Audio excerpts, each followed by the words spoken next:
নমস্কাৰ প্ৰিয় বন্ধু বান্ধৱীসকল, আমাৰ ৰাশিফল চেনেলটোলৈ আপোনালোকক স্বাগতম জনাইছোঁ। আজিৰ দিনটো সাৱধানেৰে থাকিবলগীয়া ৰাশিবোৰ হৈছে মেঘ, কৰ্কট, কন্যা, বৃশ্চিক, ধনু, মকৰ, মীন। যদি আপুনি মহাদেৱৰ কৃপা বা আশীৰ্বাদ লাভ কৰিব বিচাৰে তেনেহ'লে লাইক, কমেণ্ট, শ্বেয়াৰ, ছাবস্ক্ৰাইব কৰি দিব। আৰু যদি আপোনালোকৰ ঘৰৰ সমস্যাৰ সমাধান লাগে তেনেহ'লে মোৰ চেনেলটো ছাবস্ক্ৰাইব কৰি বেল আইকনটো ক্লিক কৰি দিব। যদি আপুনি ছাবস্ক্ৰাইব কৰে মোৰ ভিডিঅ'সমূহ চাই আপোনালোকৰ সমস্যা বা বিপদৰ পৰা মুক্তি লাভ কৰিব। 100% সঁচা কথা।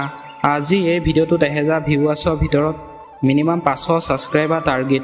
ভিডিঅ'টো চোৱাৰ লগে লগে চেনেলটো ছাবস্ক্ৰাইব কৰি দিয়ক সকলোৱে। কোনো ছাবস্ক্ৰাইব নকৰাকৈ এই চেনেলটোৰ পৰা গুচি নাযাব। মহাদেৱৰ কৃপাত আপুনি ভবামতে আপোনালোকৰ মনৰ আশা মহাদেৱে পূৰণ কৰিব। ধন্যবাদ। হৰ হৰ মহাদেৱ, হৰ হৰ মহাদেৱ, হৰ হৰ মহাদেৱ। প্ৰথমতে আহিছোঁ আমি মেঘ ৰাশি। সন্তানৰ বাবে অৰ্থ লাভৰ সম্ভাৱনা আছে আৰু লগতে সুখ প্ৰাপ্তিও আছে। আজি আপোনাৰ সন্তানৰ বাবে আপোনাৰ টকা পইচা লাভ হ'ব বুলি কৈছে আৰু আপোনাৰ সুখ হ'ব বুলি কৈছে সন্তানৰ বাবে। এইবাৰ আহিছোঁ আমি বৃষ ৰাশি। এক সুখী আৰু বঢ়িয়া সন্ধিয়াৰ বাবে আপোনাৰ ঘৰত আজি আলহী আহিব পাৰে। আজিৰ দিনটোত আপোনাৰ ঘৰত আপোনাৰ আলহী আহিব পাৰে বুলি কৈছে। এইবাৰ আহিছোঁ আমি মিথুন ৰাশি। আপুনি আজি মানসিক আৰু শাৰীৰিকভাৱে অলপ দুৰ্বল অনুভৱ কৰিব পাৰে। অলপ ব্যায়াম আৰু ভাল খাদ্যই আপোনাৰ সেই শক্তি পুনৰ ঘূৰাই অনাত আপোনাক সহায় কৰিব। আজিৰ দিনটোত আপোনাৰ শাৰীৰিক দুৰ্বল হ'ব পাৰে বুলি কৈছে স্বাস্থ্য। আপোনাক আজি ভাল খাদ্য খাবলৈ কৈছে আৰু ব্যায়াম কৰিবলৈ কৈছে। আৰ্থিক দিশত আপুনি অকল এটা উৎসৰ পৰাই লাভ হ'ব। আজি আপোনাৰ আৰ্থিক দিশত আপোনাৰ টকা পইচা লাভ হ'ব বুলি কৈছে আজিৰ দিনটোত। এইবাৰ আহিছোঁ আমি কৰ্কট ৰাশি। ফুল খাই থকা বস্তু নাখাব, নহ'লে স্বাস্থ্য বেয়া হ'ব পাৰে। আজিৰ দিনটোত আপোনাক যিকোনো বস্তু খাবলৈ পোৱা নাই, নহ'লে আপোনাৰ স্বাস্থ্য বেয়া হ'ব পাৰে বুলি কৈছে। সোনকালে কোনো ধৰণৰ নিৰ্ণয় নলয় যেন, বিশেষকৈ অতি গুৰুত্বপূৰ্ণ আৰ্থিক বিষয়ত নিৰ্ণয় লোৱা সময়ত এনেকুৱা কামত সহযোগ কৰা এইটোৱেই ভাল সময় য'ত যুৱক আৰু যুৱতীসকল জড়িত থাকিব। আজিৰ দিনটোত আপুনি যি কাম কৰে সেই কামত যুৱক যুৱতীৰ লগত একেলগে কাম কৰিবলৈ কৈছে। কামটোত ভাল ফল পাব বুলি কৈছে। এইবাৰ আহিছোঁ আমি সিংহ ৰাশি। ঘৰুৱা সমস্যা আপোনাক মানসিক অশান্তি দিব পাৰে। আজিৰ দিনটোত আপোনাৰ ঘৰখনত ঘৰুৱা সমস্যাৰ বাবে আপোনাৰ মানসিক সমস্যা সৃষ্টি হ'ব পাৰে বুলি কৈছে। অকল ভালকৈ ভাবি চিন্তি কৰা নিৱেশৰ ফলত আপুনি লাভান্বিত হ'ব। সেইকাৰণে নিজৰ আয় পইচা ভাবি চিন্তি নিৱেশ কৰাহে লাভ আছে। আজিৰ দিনটোত আপোনাক ভাবি চিন্তি কাম কৰিবলৈ কৈছে, তেতিয়া আপোনাৰ টকা পইচা লাভ হ'ব বুলি কৈছে। এইবাৰ আহিছোঁ আমি কন্যা ৰাশি। আপুনি বহু দিনৰ পৰা চলি থকা বেমাৰৰ পৰা ৰেহাই পাব পাৰে। আপোনাৰ আগৰ পৰা যদি বেমাৰ আজাৰ হৈ আছে সেই বেমাৰ আজাৰৰ পৰা আজি আপুনি কিছু ৰেহাই পাব। ৰিয়েল ইষ্টেট সম্বন্ধী নিৱেশত আপোনাৰ ভালেমান লাভ হ'ব। আজিৰ দিনটো ৰিয়েল ইষ্টেটত আপোনাৰ লাভ হ'ব বুলি কৈছে। সকলোকে আপোনাৰ আয়োজিত পাৰ্টিত নিমন্ত্ৰণ দিয়ক, কাৰণ আপোনাৰ ওচৰত আজি অতিৰিক্ত উৰ্জা আছে যি আপোনাক পাৰ্টি অথবা কাৰ্যক্ৰম আয়োজন কৰাৰ বাবে প্ৰেৰণা দিব। আজিৰ দিনটো আপোনাক সকলোৰে লগত পূজা স্তৰ বজাই ৰাখি কাম কৰিবলৈ কৈছে। তেতিয়া আপোনাৰ অন্য ব্যক্তিয়ে আপোনাক কামক লৈ নতুন প্ৰেৰণা দিব বুলি কৈছে। এইবাৰ আহিছোঁ আমি তুলা ৰাশি। আপোনাৰ হাঁহিমুখীয়া স্বভাৱে অন্যক সুখী কৰিব। আজিৰ দিনটোত আপোনাক হাঁহি ফূৰ্তি মাজেৰে থাকিবলৈ কৈছে। আপুনি সুখী হ'ব বুলি কৈছে। আজি অকল বহি নাথাকি এনেকুৱা কিবা কৰক যি আপোনাৰ আয়ৰ দুগুণ বৃদ্ধি কৰিব পাৰে।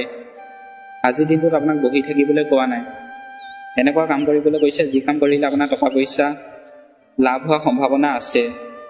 আপোনাৰ জীৱনসংগীৰ স্বাস্থ্য চিন্তাৰ কাৰণ হৈ উঠিব পাৰে। আজিৰ দিনটোত আপোনাৰ জীৱনসংগীৰ স্বাস্থ্যৰ বাবে আপোনাৰ চিন্তা হ'ব পাৰে বুলি কৈছে আজিৰ দিনটোত। এইবাৰ আহিছোঁ আমি বৃশ্চিক ৰাশি। আপোনাৰ সকলোতকৈ ডাঙৰ সপোন দিঠকত পৰিণত হ'বলৈ গৈ আছে। আজিৰ দিনটোত আপুনি সপোনত যদি কিবা ভাবি আছে সেই সপোন আপোনাৰ দিঠক হ'ব বুলি কৈছে। কিন্তু আপোনাৰ উৎসাহ নিয়ন্ত্ৰিত কৰি ৰাখক, নহ'লে সমস্যাৰ সৃষ্টি হ'ব পাৰে।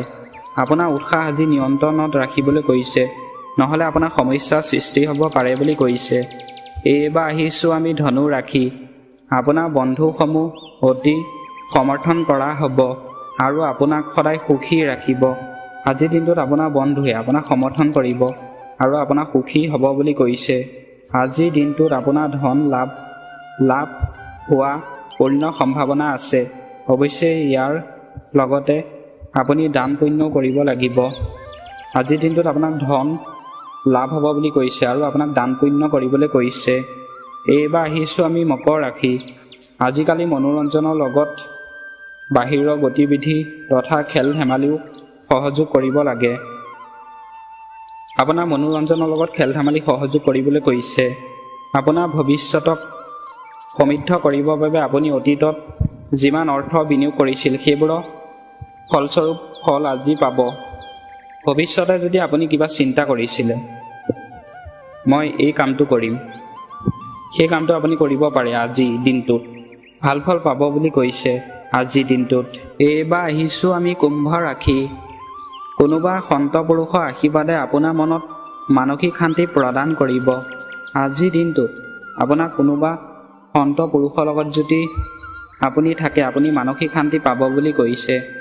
ব্যৱসায় শক্তিশালী কৰিবৰ বাবে আপুনি আজি কিবা ডাঙৰ পদক্ষেপ ল'ব পাৰে, যাৰ বাবে আপোনাক কোনোবা ঘনিষ্ঠই আৰ্থিক সহায় আগবঢ়াব পাৰে।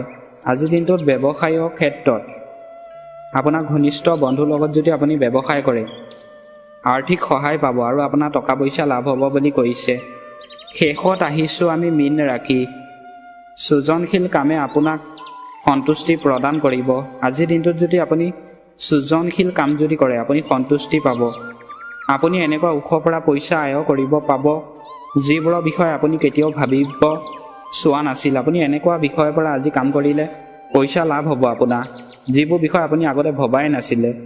এনেকুৱা সূচনা প্ৰকাশ নকৰিব যি ব্যক্তিত্বত আৰু গোপনীয় হয়। এনেকুৱা সূচনা আপোনাক প্ৰকাশ কৰিবলৈ কোৱা নাই, আপোনাৰ ব্যক্তিগত গোপনীয় হোৱা কথাবোৰ।